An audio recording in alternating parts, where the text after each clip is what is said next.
All right. Okay. So we're live here with Jason McCampbell, who is from Wallaroo AI. And one of the reasons we wanted to chat today was that of that are in the MLOps space, you're one of the few that is a huge Rust shop, and you're using those capabilities to really leverage inference, uh, you know, optimizations via the language, and that's kind of the genesis of this. And do you want to say a little bit more about your background and introduce people to some of the things you're doing? Absolutely. Nice to be with you, Noah. Uh, as you said, I come from Wallaroo AI, and we're definitely a Rust shop. And one of the big things that it's bringing to us is that we're looking at is how do we speed up inference? How do we reduce the amount of overhead in there to get data in, to get data out? How do we reduce the cost to do inference? And Rust has some really nice properties there in terms of compiling to very efficient code, but then also memory management reduces a lot of overhead, reduces bugs, the concurrency primitives. So I think that there's a lot to dig in there.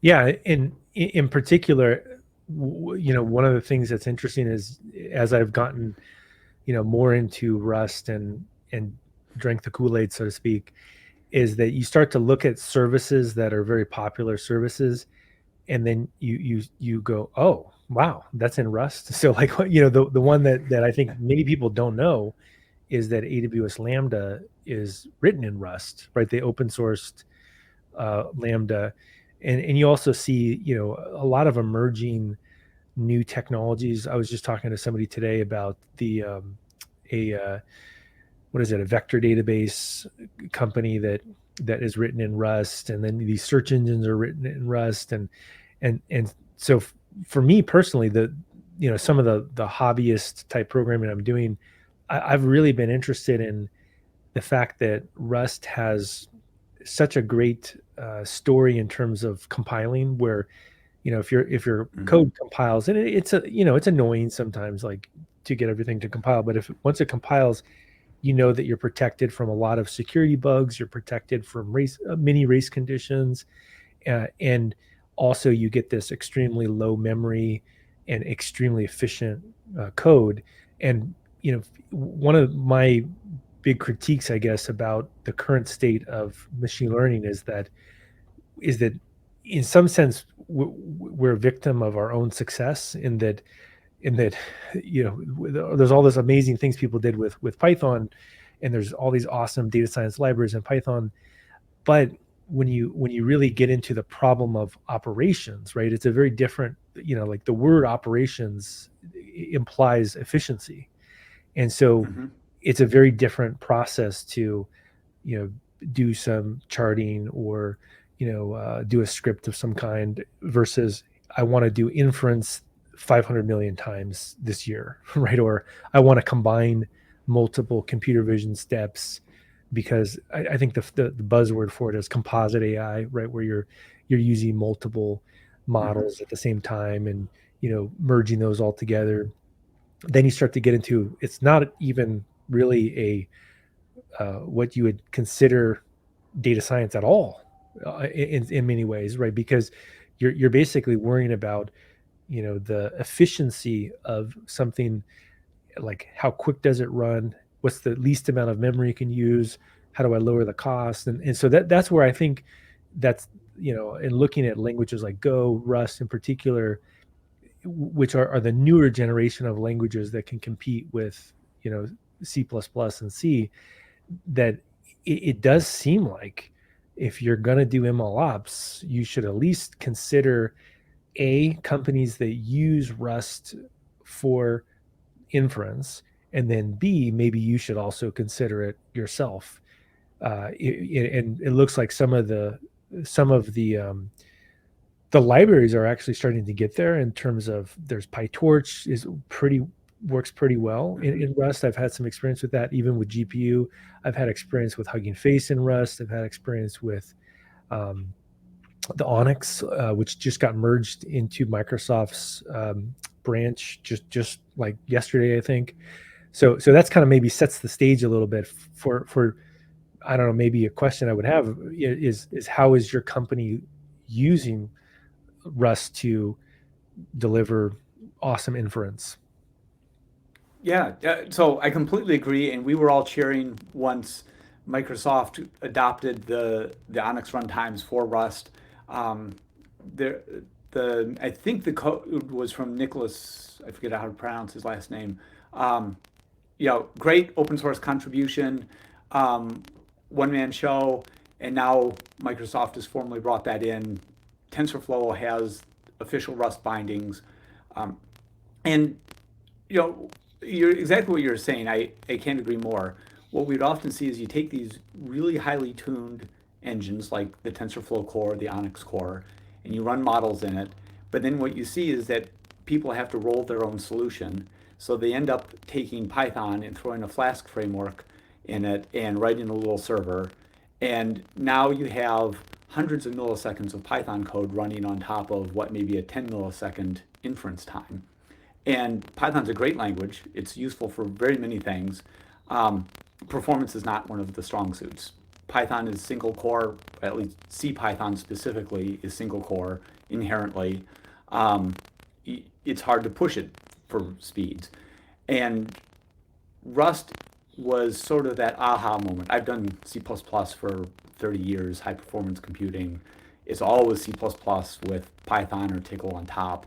And Rust was the first one where you kind of get the best of both worlds. You get the safety and the higher order programming of a higher level language without all of the foot guns that C++ gives you. Yeah, and it's interesting that's been my experience. I have less experience with C. I mean, I've written some commercial projects where I got paid.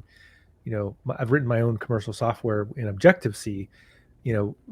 But I wasn't necessarily really happy with that. I was like, like, but Rust feels so different in that it feels like you said a merge between Python and like a C like language. And one of the analogies that I've been throwing around a little bit is that, well, there's two analogies that come up. One of them is this idea that that you should think of a language as a sports team, like the Eagles versus the Chiefs or whatever. And I think that's not a good strategy because each one is a different tool, and they're going to have different capabilities that are unique to it. And as you mentioned, I don't think anybody is going to say Python is a high performance language. It's amazing at prototyping, and I can Mm-hmm. write something in Python just by thinking. I mean, I can literally type Python so fast that in some sense my brain is like is ahead of where my hands can even keep up. But that's a very different tool than something where you really are trying to get high performance. That's one aspect of it. And then the other Mm-hmm. aspect of it is the this idea of the evolution. And the Tickle author just recently mentioned something in an interview I read, how there's new languages that come every 5 or 10 years or so, and I think he mentioned even Rust in there. And I think I think it's a pretty good paradigm for people to think about, which is that if you look at any revolutionary change, I mean, CPUs have gone through so many different iterations and single core, multi core, clock speed periods.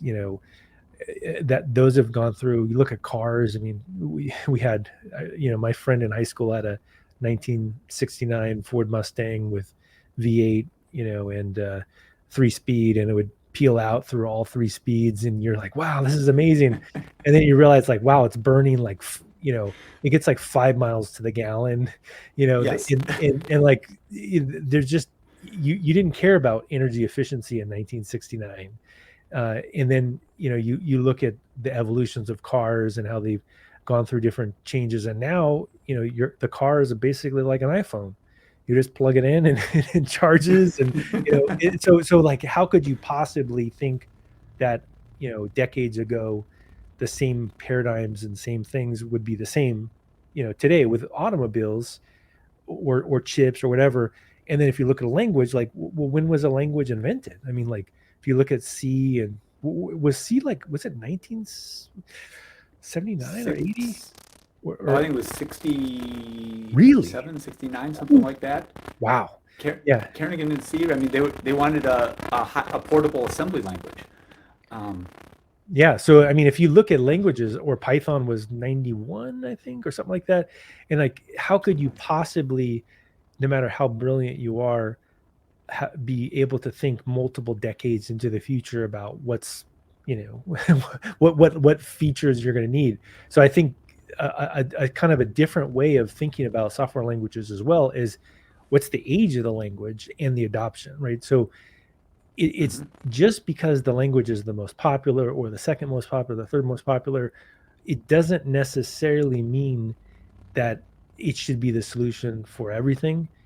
And it's just like, if just because the VW bug sold millions and millions of VW bugs, that doesn't necessarily translate to, people that are, wanting to use electric vehicles. Or, I mean, you could, in theory, gut the engine on the VW bug and do some electric things to it, and but it's like, why would you do that? So I think that to me is one of the paradigms of Rust. Is so those, just to kind of cap it up, is the, not being a sports team type person, being able to be thoughtful about which solution you're choosing. And then the second is that people may need to consider the age of the solution that you're using. Yes, yes. Yeah, nobody says I'm on Team Hammer or I'm on Team Screwdriver and I only use one or the other. You pick the one that's appropriate. But I really like your thoughts on the age of the language because so much has changed since some of these languages have evolved.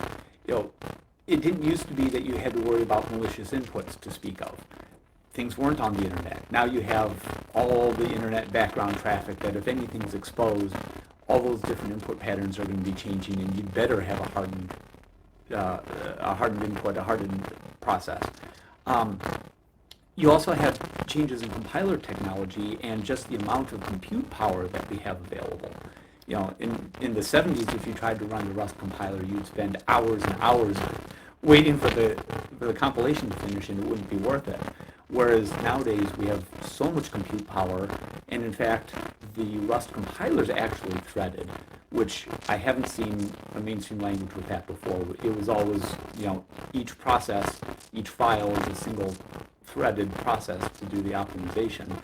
Rust is multi-process, so you can do so much more in terms of understanding the program and being able to optimize it and look for defects, look for, concurrency errors and stuff like that. It's, languages have to change with the times, right?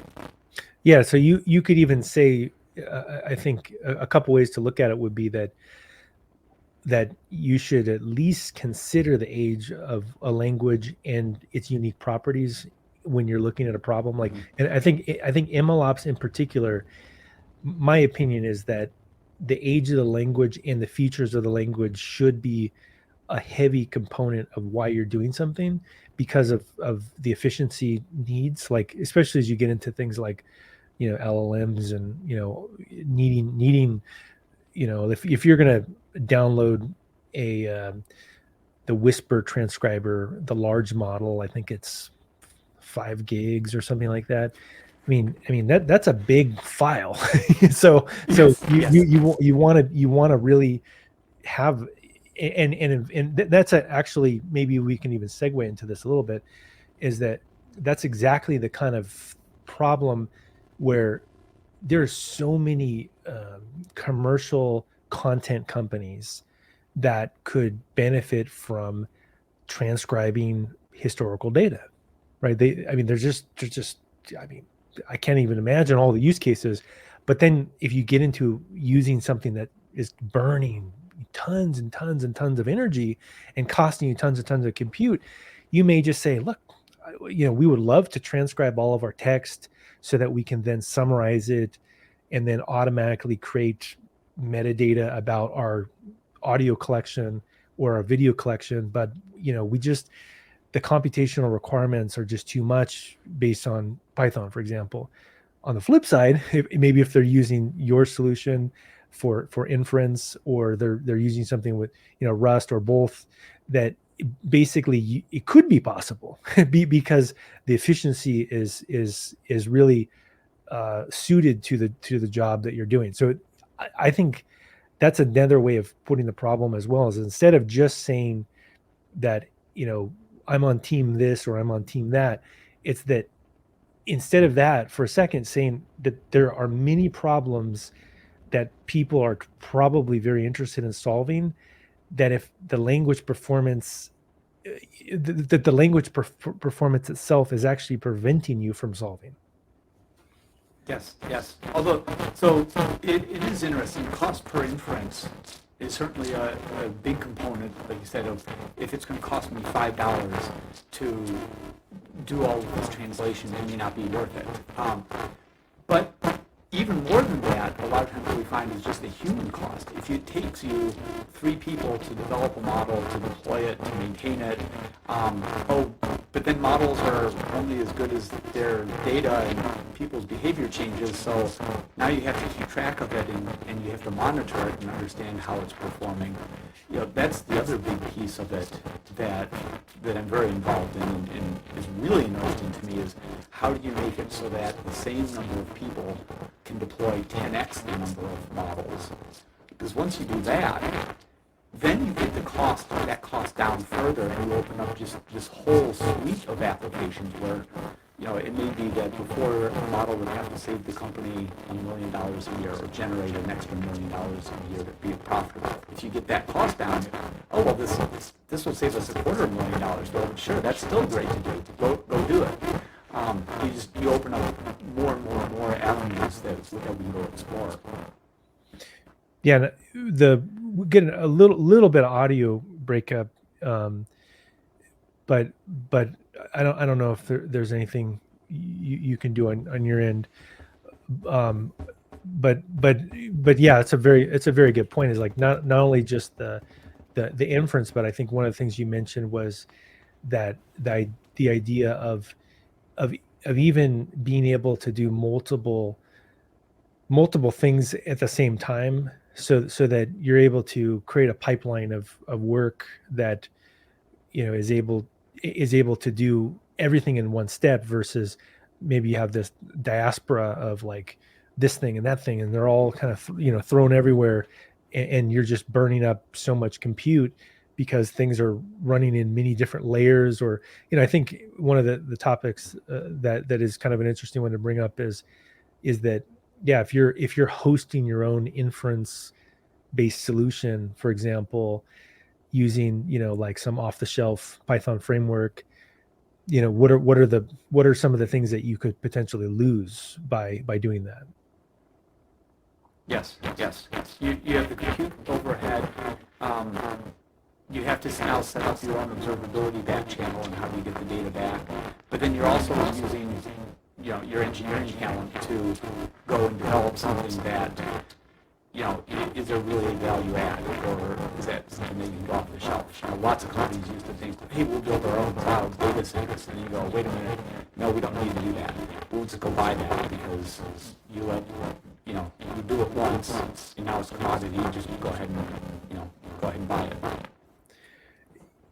Yeah, and I think maybe I could even, if I go to your website real quick, one of the things I could do is just describe here, Wallaroo, is that when I'm looking at your products, that you basically are talking about lowering the cost of the deployment, 12 and a half times faster inference, launching things faster.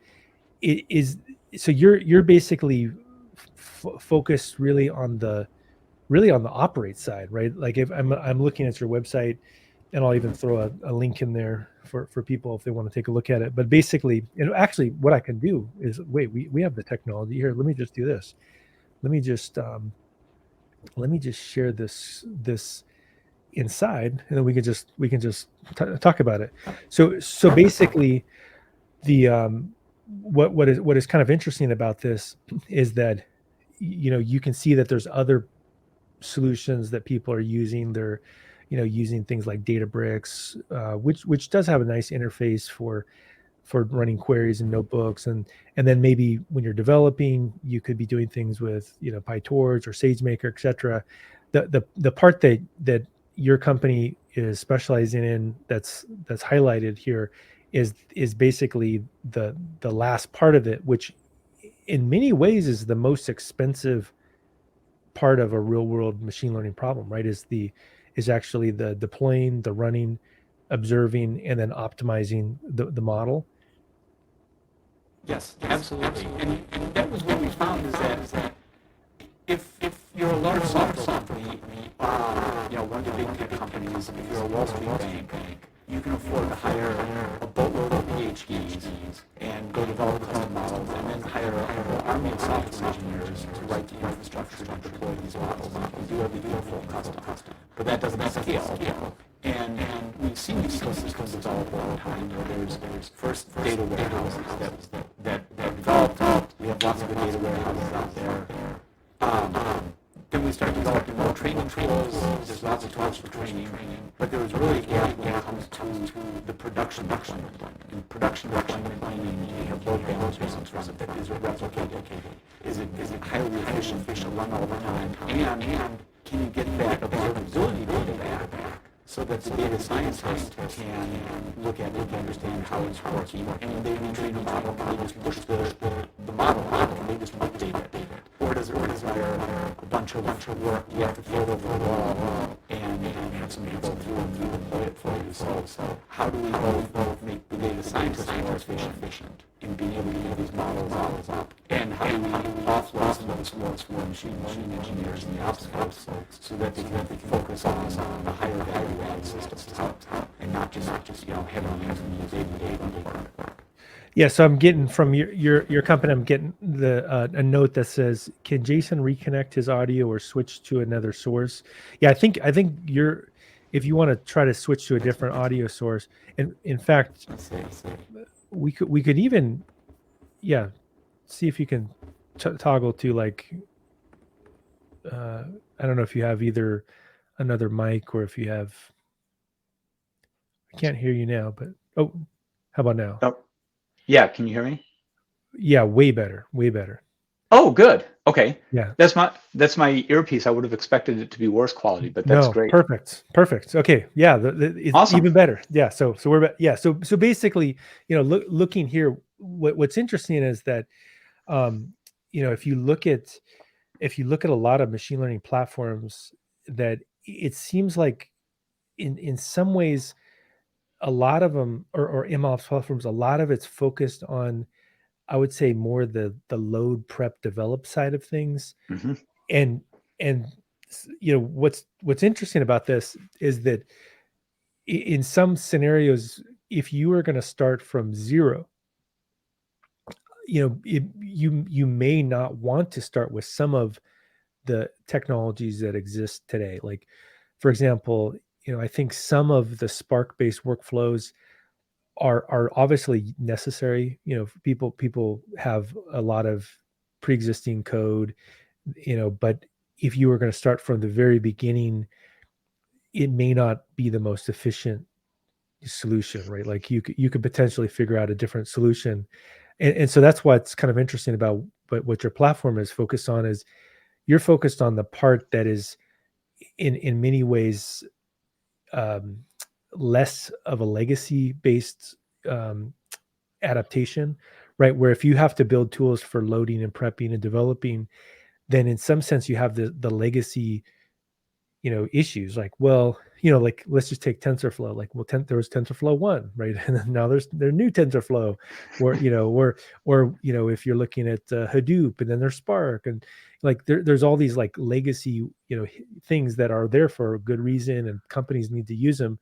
But in terms of machine learning, inference in particular, things have really started to it feels like accelerate in terms of, it seems like we're in many ways like at the early stages of a very big revolution that's going to happen where if the things that you mentioned in your product, like if the deploy, the run, the observe, the optimize, if all of those are actually solved, there could be many companies that are going to do machine learning that maybe they felt like they couldn't because of they're so, you know, in the weeds with the loading and the prepping and the developing, that they're just overwhelmed. But when you think about the problem, maybe instead of thinking it at those first stages, you think of it at the last stage and say, well, wait, what if I actually for a second here want to really think about the operations of things? And that's kind of my area of interest as well. Like I've definitely spent time, you know, working for companies in these other areas. I've, you know, taught classes in these other areas, written books in these other areas. I personally am less interested. I mean, I'm not like completely uninterested in training models and deep learning. I think there's some interesting things there, but I'm personally just much more interested in the operations side of things because that's actually what's happening in terms of a solution. Like, you know, you're making your company money or you're solving a real problem, especially when you get into things like the large language model revolution, where there's just so many really awesome solutions that are off the shelf that you could use that would maybe add value. Like we were just talking about, like transcribing your Mm-hmm. text or summarizing your text. And then now it does really matter.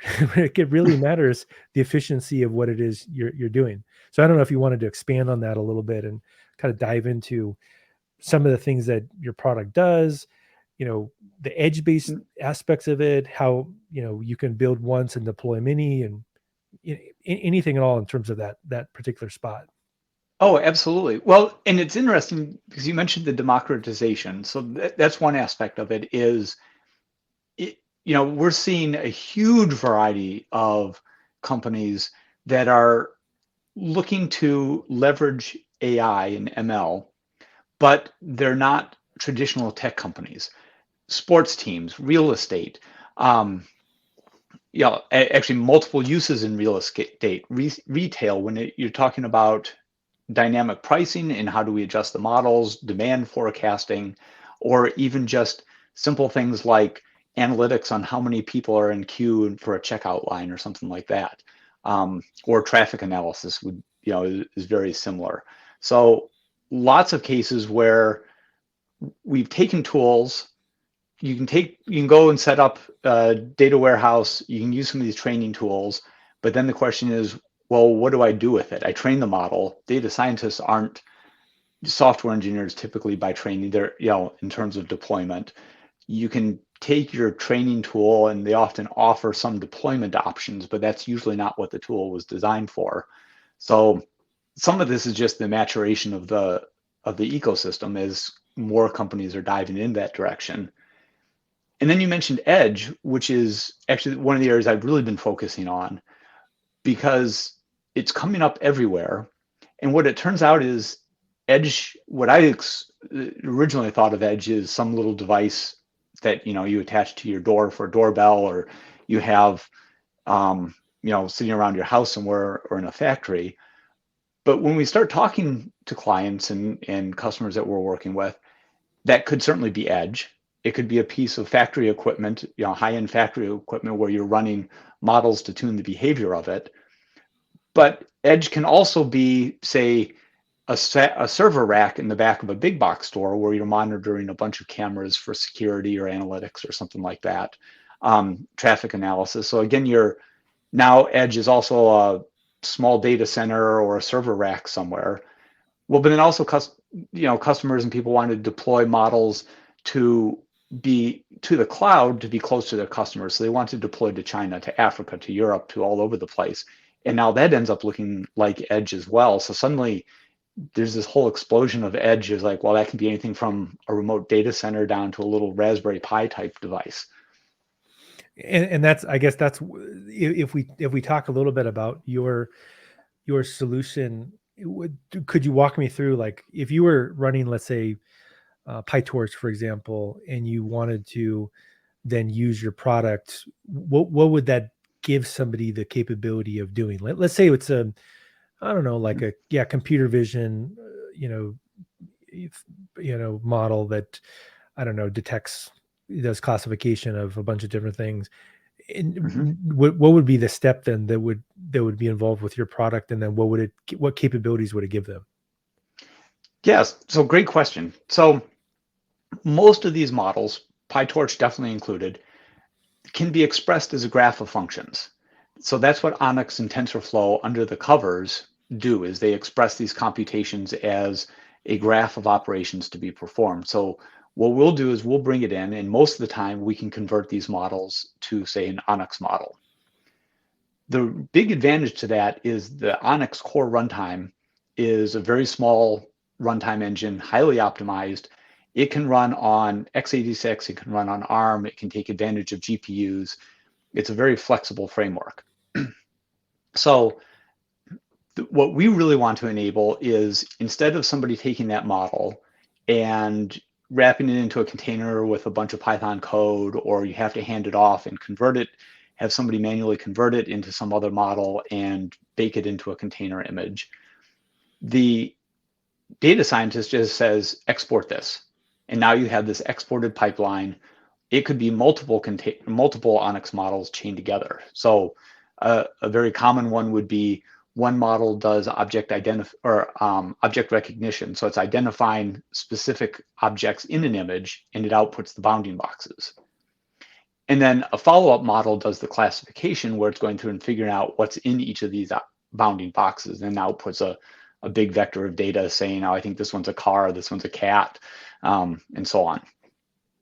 So we can take that whole pipeline, chain it together, and deploy it into our engine. Now that engine, one of the neat things about performance, and what Rust gives us, is if you're looking for low latency, for very fast turnaround time, say that you have, it could be anything from you're detecting credit card fraud, or doing something based on user clicks and you need a fast response, or even running on a 5G cell tower, which is something I've dug into a lot more than I ever expected. But there's a 10 millisecond timing loop in a lot of them. So you need to have inference in about a millisecond. But that same efficiency for performance also translates to lower cost of operations in terms of dollars per inference, or it means you can lower your footprint and run on smaller hardware. So the idea being that now you can take this model pipeline that you've built, and you just say, well, I want to go deploy it to a bunch of x86 servers in the cloud. Well, I want to deploy it to ARM servers because they give me a better cost efficiency. I want to go deploy it to this edge device, and here's the engine, here's the model, go ahead and just run it. And in all those cases, it should be really easy to deploy, but you should also still get all of the feedback, all that observability data back, so that the data scientist can still monitor it, because, I mean, people's behavior, the world's behavior changes, and you need to be able to update the model, and it doesn't matter whether you're deployed to the cloud or to the edge, or anywhere else for that matter. Got it. So it sounds like the problem that you're solving is that you're able to take somebody's machine learning project and optimize it so that it runs as efficiently as possible, saving people on costs. And I'm assuming you're doing this because that's Rust, right? I mean, that's essentially one of the core capabilities that you're tapping into. Rust and ONNX are part of your solution. But you're operationalizing it in a way that allows people to do it without needing to necessarily get into the weeds. They could come from any language, as long as it has something that has a pathway to ONNX. Is that correct? Yes, and we can certainly run other models too. I mean, worst case, we can generate a container image and run that as well. But most of these libraries can be expressed as a graph, so they can be converted to ONNX or TensorFlow or either of them. And so we speed it up, but it's less that we speed it up by doing anything fancy. We speed it up by just doing some of the basic plumbing legwork of being very efficient. You reduce the number of data copies, hopefully 0 data copies. You get the thread locking right, use Rust concurrency primitive so we can use multi-core processors very efficiently, and then don't throw a whole stack of other stuff on top, so that we try to get whatever the raw performance of these underlying runtimes like Onyx and TensorFlow, that we can give, as close to that core performance as possible. Yeah, that's pretty interesting. And you're also, I'm assuming, then deploying, majority of time you're deploying a binary, then not a container. We'll typically deploy our engine as a container, Okay. but instead of being a container that's running one specific model, it's running our engine, and you can hot swap in different pipelines as you want. So, and yeah, so you can swap in different pipelines. You can change out what's being run, but it can run an entire chain. You can do in-process orchestration, so you can run multiple steps all in the same process, and you don't have to have multiple network calls. You don't have to have multiple containers all spinning and consuming resources. Yeah, the part that I think does drive me a little bit crazy about machine learning operations right now is that there's so many solutions, as you mentioned. You're working on something that's performance is basically almost the entire problem is like low latency and cost and everything, and then you throw like this 4 gig container or 20 gig container onto a virtual machine, and you're like, yeah, we're good, and then you put Python in front of it or something. It's like, ooh, that's not really the problem we're trying to solve. That's definitely like a kind of like a high school project, where it's you're proving you can put a machine learning system together. But what you mentioned, I think, is probably what most companies are interested in solving is, look, we just need it to run extremely fast, and we don't want to spend a lot of money. Yes, and particularly at scale. But I would say even the step before that is, you have the data scientists, they build this pipeline, it's working. Okay, I just want to go run it. I wanted to run it on here. I want to go deploy it somewhere. We don't want a big software engineering rework process where somebody goes, oh, well, all the libraries that you use, those Python versions, now I need to figure out what exactly those are and go try to build a container that matches that. And well, I'm going to rewrite some of the code so that it fits with our container deployment strategy. And what we see is a lot of times you end up with this whole rework process, and it can take days, sometimes weeks even, to take a model that's done and actually get it out into deployment. That should just be push button, here it is, go download it, and it's ready to run. Oh, you want to update it? Great. You tell the engine, update to the new version of this pipeline, and it's done. That quick. Yeah. And I guess another use case we haven't talked about is there's some companies that maybe don't want a data scientist, right? Maybe they actually just want to take, they know that these models exist, and they may even be okay with even using them stock, so to speak. Like, hey, for what we do, fine tuning models is really kind of a nice to have, but not a must have. But we're, maybe a real estate company or, some other company that's in that a non, core technology space, just wants to use some pre-trained models for things. And they're, I don't know, maybe it's to detect the features of a house so that they can put it up on the sale, right? Like if you have a picture and we just want to see like how many rooms are in the house and estimate whether they have a pool or, whatever, something like where it doesn't have to be perfect, but it maybe saves people time. Is that something you also are targeting? It's interesting. It's not a core target, because usually you have to have some data science to understand what value you can get out of your data. But I think with the sophistication of the pre-trained models that we're seeing, I suspect that is going to change, where now suddenly the pre-trained models are so good that you really can just say, I'm going to take it off the shelf and I'm going to deploy it.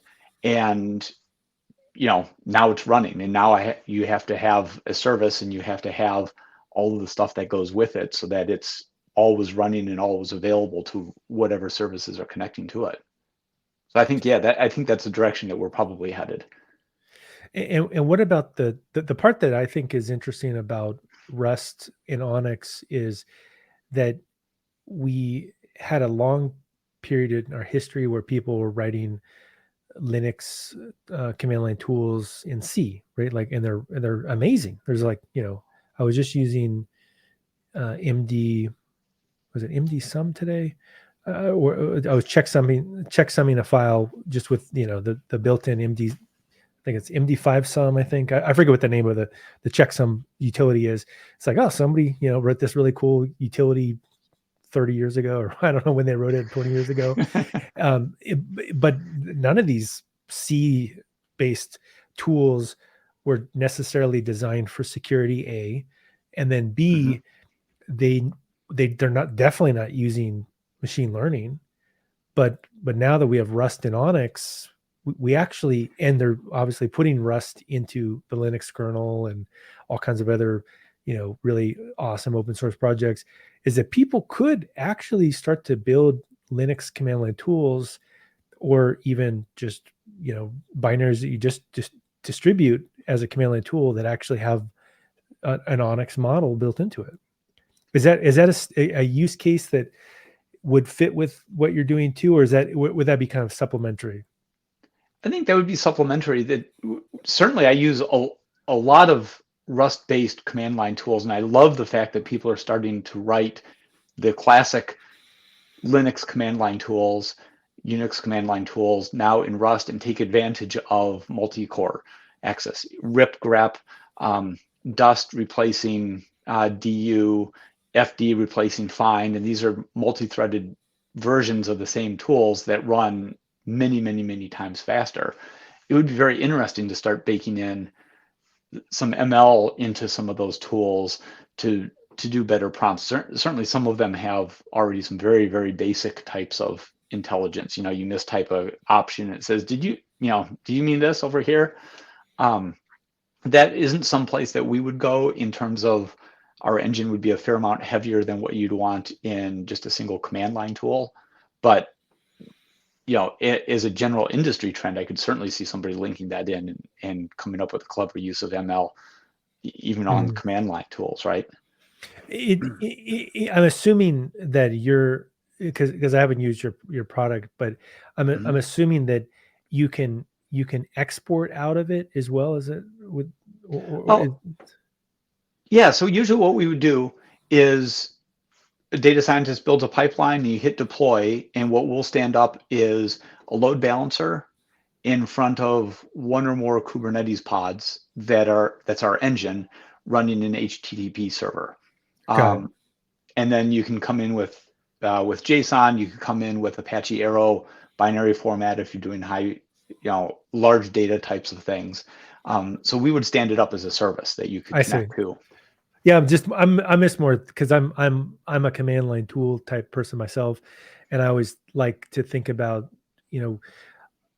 this style of development, which I don't know if it's in vogue as much as I use it, but where you build like a lib.rs file, or you build your logic, and then you build a command line tool first to prototype it, and you just kind of like you get it working, and then you're like, yep, that's what I want. And then you just say, make it a web app, right? Or make it an inference that might be, an interesting thing in the future. I'm just brainstorming, less saying that that's a hard requirement for anybody, but that what's kind of cool about that kind of scenario is that there may be some companies that are interested in having like, companion type command line tools. Like maybe they have their core, like I'm just thinking of maybe a product like Grammarly or something like that, where there you may want to embed so you may want to build once, deploy many. It does seem like you have a story there though,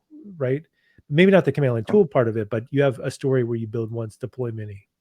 Oh, absolutely. And going forward, that's going to be something that teams are going to want to see more and more of. Is I built this pipeline, I want to deploy this one to x86. This other pipeline, well, I want to go deploy this one to ARM. oh, this is my CV pipeline. Okay, I need to use a GPU for this. So I want to use, it could be ARM or x86, but I need to have it backed up by a GPU. I'm deploying to something really small here. So, I mean, it could be a Raspberry Pi, even a little ARM processor. So you want to scale everything down and have just sort of the minimum bundle and put it out there. In all of those cases, it's still typically deploying as a service because you want to be doing many inferences. But I mean, realistically, the difference between a little HTTP service and using a Unix socket or having a C API, that's a relatively small amount of packaging. So you could bundle it in. For a CLI, you'd probably want to keep the service running because it's relatively heavyweight, and you want your CLI utility to start up in milliseconds. But then it could connect using any sort of IPC method to this running service that performs the inferences. Maybe it's recognizing, recognizing vague descriptions in a bunch of text. So when you're grepping your source code, you don't have to get the wording exactly right. It just does approximate matching and says, yeah, this is what you were looking for. Yeah, just thinking like, especially because iOS is another interesting area where, I've been playing around with CrateML. Have you ever played around with CrateML before? No, I haven't. So in Xcode included this almost like Easter egg tool that I started to tinker with. That's kind of interesting in that, in some sense, it's like a proof of concept for the CoreML format, and that basically you could take any popular computer vision data set. In fact, it does a lot of different types of machine learning problems, tabular data. But let's just take computer vision.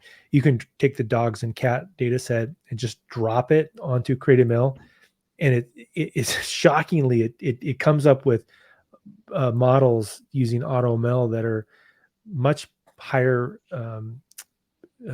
accuracy than even ones that kind of a novice would build. And then it gives you the CoreML file, and then at that point, I guess the reason they built this tool is so that it would be easier for developers to do AutoML and then add a model into iOS. But it seems like with your product as well, that could be, because the CoreML Onyx story is pretty good, right? Like there's like a pretty good bidirectional pathway that someone could do that process, right? They build some kind of computer vision model, they deploy it out into production, and then, like when I was a CTO, we had to deploy to Android, we had to deploy to iOS, we had to deploy to the web, and you so in that case, I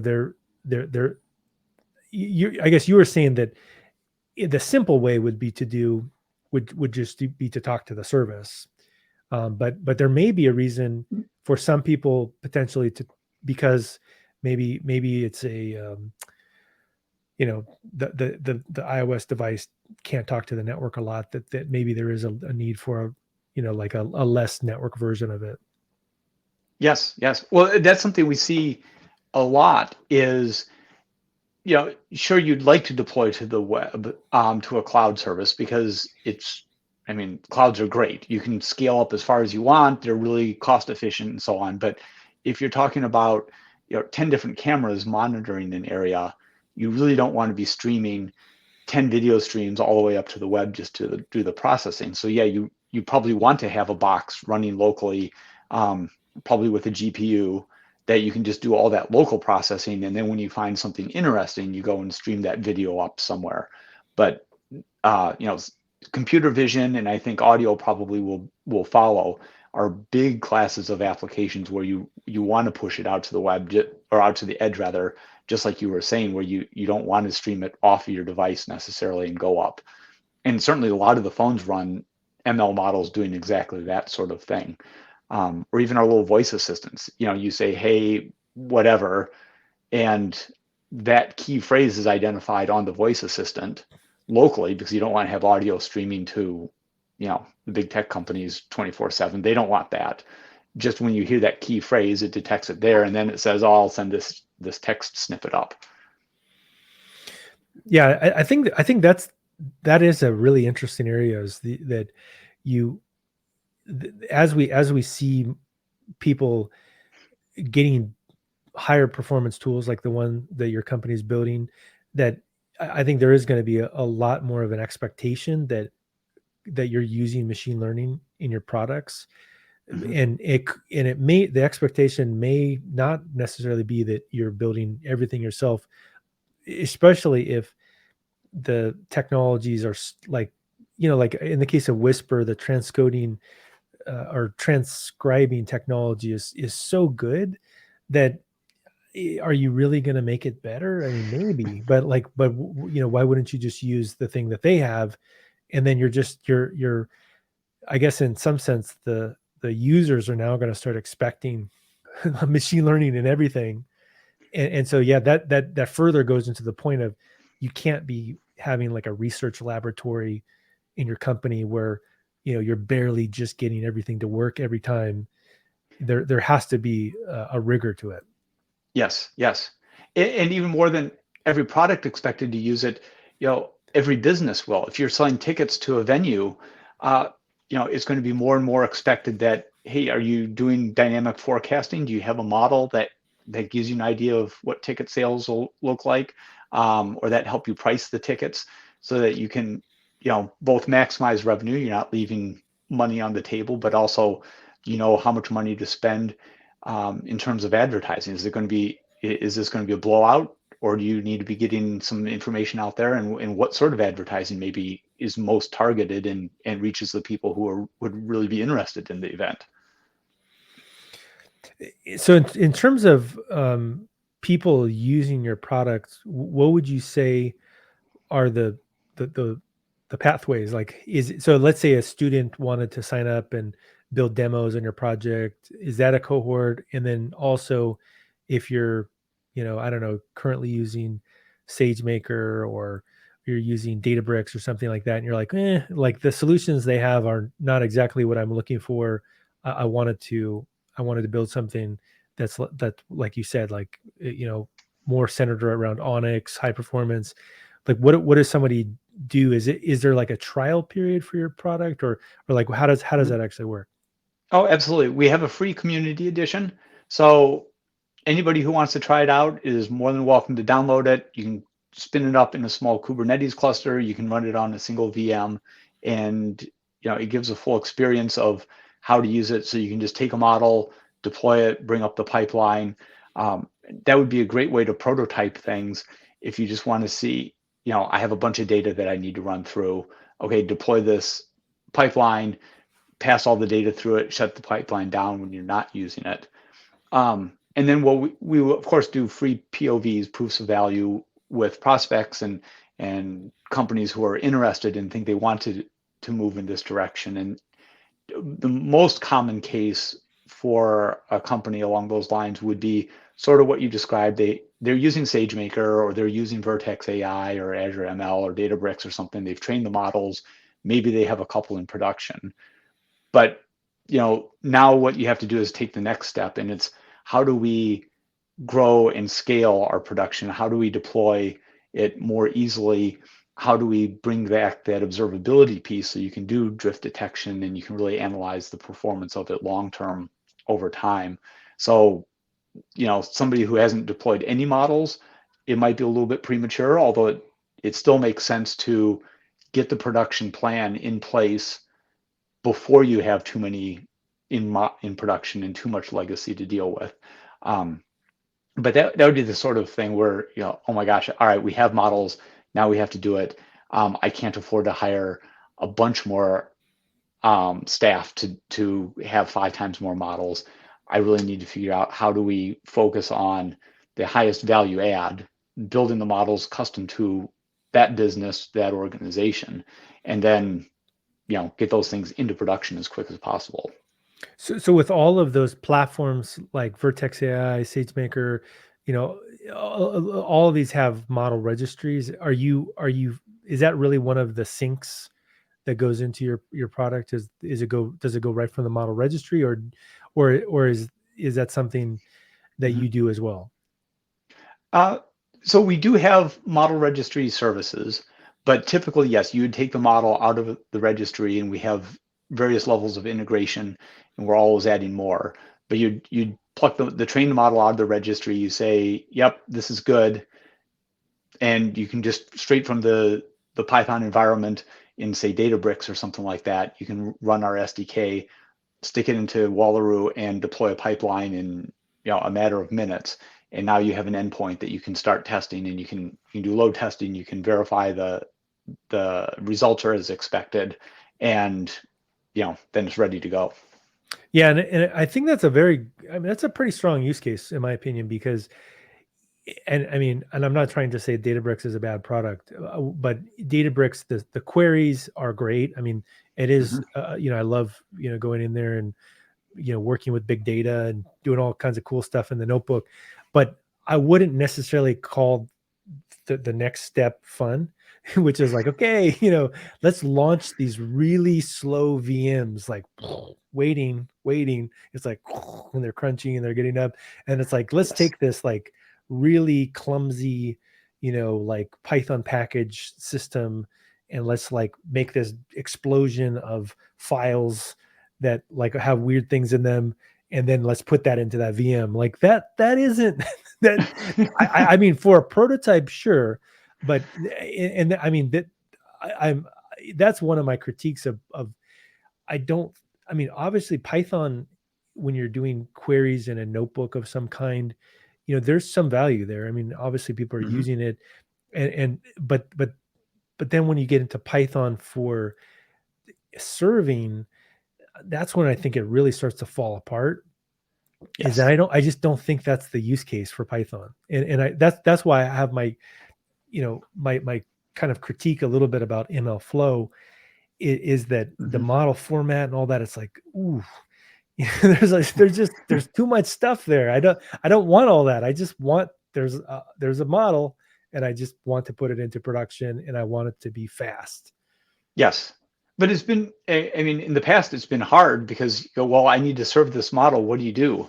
Well, you don't want to go out and learn all of Java and spin up a whole Java environment to try to serve it. Nobody wants to write an HTTP server in C or C++. That's painful. That's a lot of work. So, I mean, to some degree, it's just been, well, what else am I going to do? This is quick and easy. I'm already using Python for the analysis, so I guess I'll write a Python server and get my model running. And then we all know what happens to prototypes. If somebody goes, great, it's working. Yeah, but it's a prototype. Fine, it's close enough. Ship it. and suddenly your prototype's in production, right? And costing your company a lot of money. Yes. Right, because, and I don't know why cloud vendors have all done this, but I guess it's been less. Google hasn't done this as much, but other cloud vendors have done this. Is that this idea that like virtual machines are the natural place that we should start at for a model is like, I kind of disagree there, just because it could cost you just hundreds of dollars a day, and it could be just doing nothing. Like it's just sitting there, and it is barely doing anything. So I do think that the area that you're playing in is a really big, wide open field where I just haven't seen many solutions where companies are focused on what you're describing. Yeah, I mean, production deployment, even prototyping deployment, it should be fast, but you have to have auto scaling. You want to have load balancing. You want to have all of these features, because you're exactly right. You end up throwing away a huge amount of money if you're just spinning a server the entire time, a whole VM. Well, then you can go in, and Kubernetes is great for orchestrating containers if you really want to dig down to that level. But that's really tedious. That's several steps removed from actually serving a model. So, just like we don't go, and most people don't actually manage individual servers anymore. You have a fleet of VMs, and Kubernetes does most of it. It's the same thing. You don't go manage your models directly. Just let's have some automation on top of that, and you tell it what you want deployed, and let all these different stacks of software scale up, scale down, and manage them for us. Yeah, it's definitely sounds interesting. I learned some stuff that I'll definitely take away. One of them is that that you have a community edition, which I'll definitely play around with, and and I think that's a good idea too. The community edition, just so that people, I think sometimes when there's a product where it just says contact sales, that can be a black hole because Yes. like, well, I would contact sales if I knew what it did, right? Like, that's kind of the chick. But I'll Yes. definitely play around with that. It definitely sounds like the spot you're in is a very interesting spot. Yeah. Well, I'd love it if you play around, and then if you have feedback and ideas, we're we're all ears. We love to hear feedback and you know different thoughts and use cases that you may be playing with. Yeah, and if I'm assuming that, there'll be probably some people that are looking to contact you and Mhm. hear more about your product or whatever. I'm assuming they can just go to your website, right? That's the easiest way to find all this stuff out. Oh, absolutely. Our website. You're welcome to hit me up on LinkedIn. We have a community as well, so a Slack channel and stuff like that. So, if you're not looking to be sold to, you're not looking to buy anything right now, you just want to get it to know the tool better and everything. We're very, very happy just to engage, provide some information, um, you know, and talk ML and ops and everything. We're all nerds in that regard. Cool. Yeah. I mean, I from from our conversation, I'm certainly intrigued, and the stuff that you're doing. I mean, just the fact that you're using Rust for the inference to me tells a lot about the way you're thinking as well. So yeah, I'm glad that I had a chance to talk to you, and I'll definitely try your product out, and hopefully some other people can play around with it, and looking forward to talking to you in the future. Yeah, likewise. I've enjoyed the conversation. I'm glad we got a chance to talk today. Sounds great. All right. Well, I'll let you go, and thanks again for all your time. Thank you, Noah. Take Okay. care. Talk to you later.